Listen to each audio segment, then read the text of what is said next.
Welcome to Irise Conversation. My name is Joan Wosu, and I'm the award-winning author of the book Irise: The 10 Secrets to Getting Up When Life Knocks You Down. Well, we need more people like you. That's just the truth. And I do hope that the world changes for the better. I thought initially with the pandemic, people would become more loving. Yeah, in some ways, some people are more loving. But I think we've kind of just gone back to where now it's the vaccinated against the non-vaccinated. It's always for humans. Yeah, I really hope we can just bring that humanity, that humaneness back to humanity. So people are really looking out for each other and really wondering, asking the question, what if it was me? And I think that's a good mindset to have. What if it was me? You know, wouldn't I want someone to give me their kidney? I would. Why shouldn't I be willing to give someone my kidney? Totally. Good for thought. Not this year, though. Ask me next. Ask me 10 years. I'm just keeping it real. Okay. So many things about you. So I don't know when exactly you became this Facebook sensation, but all I knew was one day people are sending me messages. Joan, you need to go check out this lady on Facebook. She looks just like you. Go check her out. Go watch her videos. She's crazy. You know, and then they sent me the link and I went there and it was you. So how did this Facebook thing get started? I don't know. No, it's not true. So basically, it was about about eight years ago.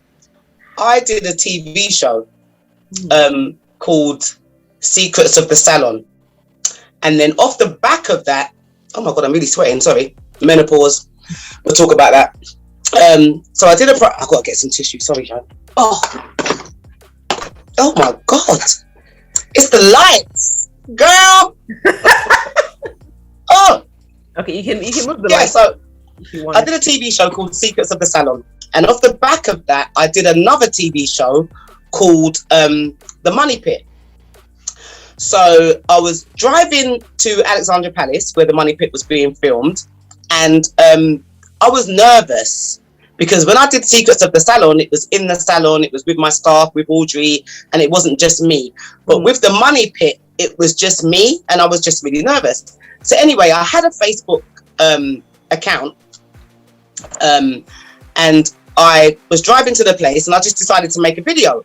It wasn't live, it was just a video.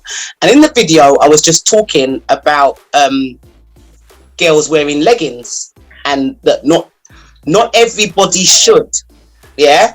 And so I was saying that you get cheap leggings that are a little bit transparent, and then you get expensive leggings that are a bit thicker.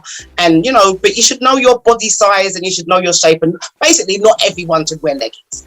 So, like I said, I posted that video I made the video just to get rid of my nerves, basically, before I went to do this TV show. Anyway, I posted the video. Didn't think anything of it. And then the next day we went back to do filming, and one of the girls that was in the cast said that she saw my video. I'm like, you're joking. When I went on my Facebook, it had 10,000 views. 10,000 hours.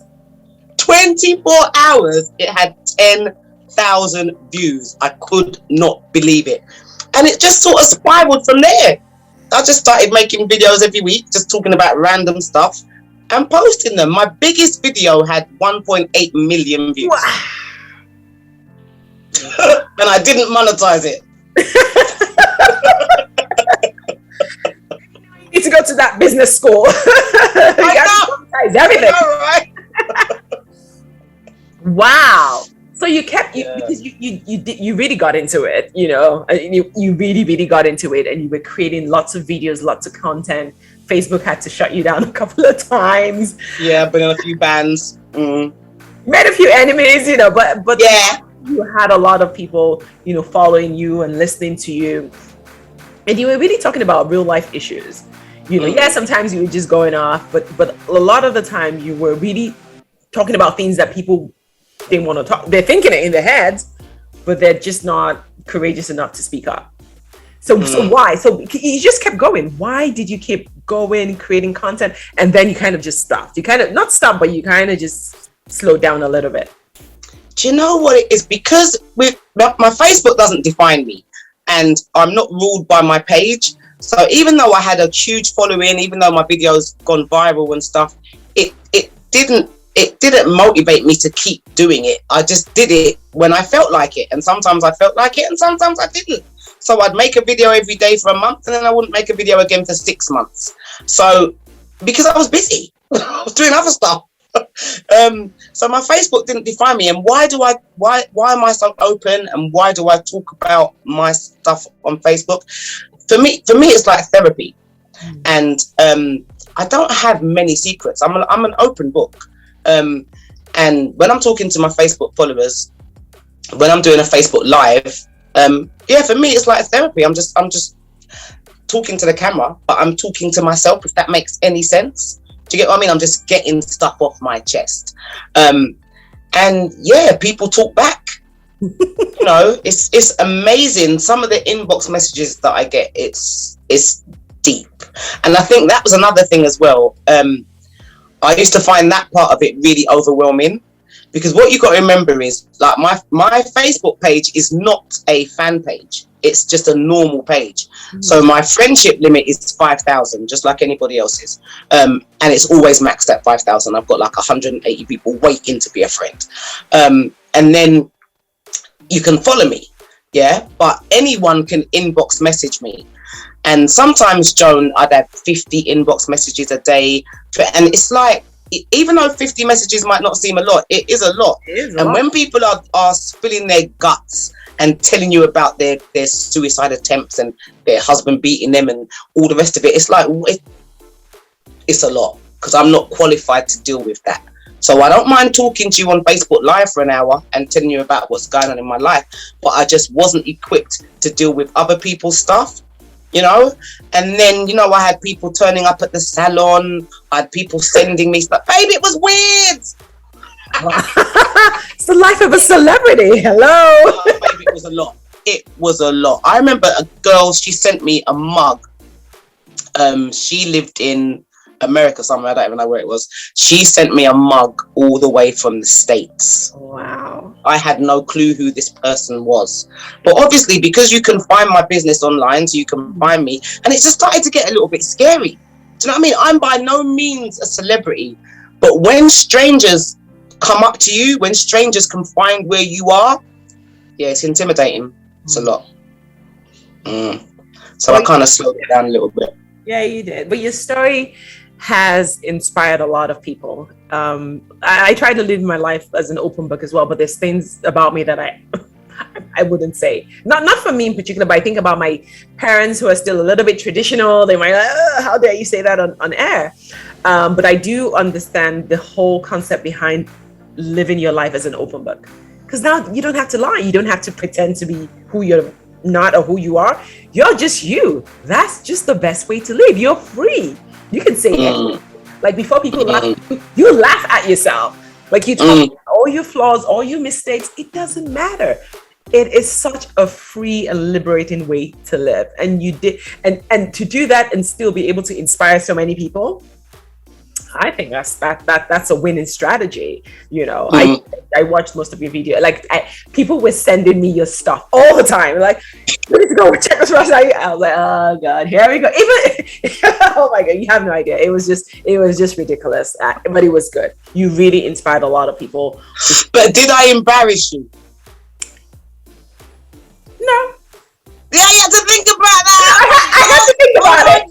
Joan. Think about it for myself, not what other people will say to me. Like, how can she do that on air? You know, people are gonna judge her. I'm like, she doesn't care. Like, she doesn't care. I wish more of us could live our lives that way. Not, you know, outside you're trying to be prim and proper, and then behind closed doors you're like doing all manner of crazy stuff.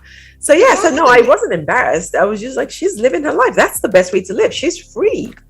She can talk about anything, and she's not afraid. She's not afraid of what people are going to say, what people are going to judge her. And even people who try to troll you or who try to say, you just give it to them. There was no time for bad behavior on your page. So and the thing is as well, I don't even have to, I get very few trolls. I've had a couple over the years, But anytime I do, my Facebook followers deal with them. See?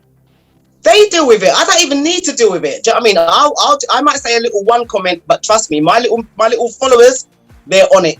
Yes. They don't tolerate that at all. They don't have it. So that's awesome. Cool. And I liked what you said about, your Facebook page not defining you. No. I know people who they would post a picture and they will, first of all, it's like 5,000 shots just to get the perfect picture.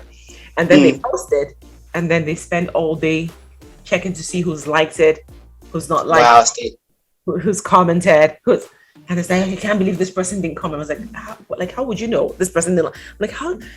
You're obviously not busy, but a lot of people are defined by that. They post a picture and they're constantly checking. So their life, for them, is just validation of their existence. Social media has validated by strangers. By strangers who don't even know you, who probably don't even like you. Right. Exactly. I'm not living my life like that. I can't. Don't get sucked into that stuff. Social media is social media.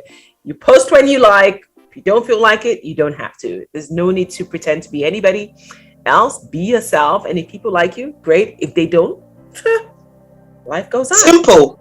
I mean, when I was, my Facebook following, it hasn't really changed. It hasn't increased and it hasn't decreased. I've had the same 15,000 followers for the past how much years? But I've never tried to increase my following. And I've been approached by agents. I've been approached by management companies. And I can't. I just didn't want to do that because for me, it's not. I can't do it in a structured way. So you've seen my lives. I'll get up in the morning if I fancy doing it. I've got a cup of tea, I've got my cigarette, I've got my dressing gown on. There's no structure to it. I'll talk about what I want to talk about at the time that I want to do it. But when people wanted to manage me, it's like, right, Nina, we're going to do it like this, and we're going to talk about this, and you're going to wear this. Can only say this. Yeah. Because it's not natural to me, so I can't do it like that. I can't. I wish I could do what you do, sis. I can't. Yeah, but it's fun sometimes. So what can we expect from Nina in the future? More social media, more businesses. What next? Well, to be fair, I think I'm going to just start to relax now because my little sister's going to be the next Oprah. So when you're all rich and famous, I'm just going to move to America. Move to Canada and just live with you. You can move now. You could move now. So that's one thing that a lot of, and I really wanted to end with that. A lot of people, some people know that we're sisters, but a lot of people don't know that we're sisters. But yes, Nina is my sister.